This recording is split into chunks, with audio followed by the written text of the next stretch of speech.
이번엔 KBS 재난방송센터 연결해서 코로나19의 현재 상황 점검해 보겠습니다. 이혜진 기자, 먼저 국내 확진자 현황부터 정리해 주시죠.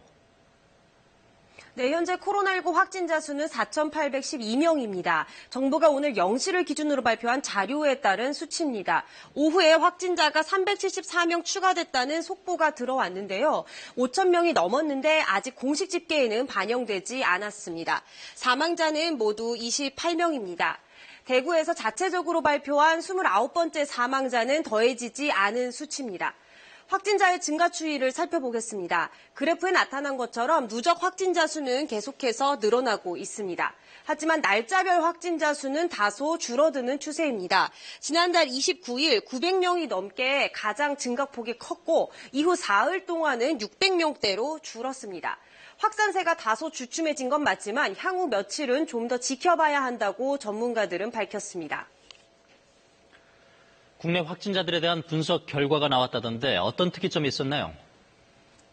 네, 오늘 0시까지 집계된 국내 확진자에 대한 방역당국의 분석 내용입니다. 우리나라의 경우 확진자의 절반 이상이 대구 신천지 교회와 관련해 발생한 점이 가장 큰 특징일 텐데요. 분석 결과에서도 나타났습니다. 중국의 상황과 비교해서 살펴보겠습니다. 먼저 성별로 보면 여성이 60%가 넘고 남성보다 많았습니다. 반면 중국의 조사 결과에서는요. 보시는 것처럼 남성이 더 많았습니다.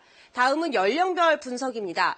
대체적인 분포는 양국이 비슷해 보입니다. 그런데 20대 확진자 수는 큰 차이를 보였습니다. 우리나라에서 20대 확진자 수 비율이 유독 높았는데요.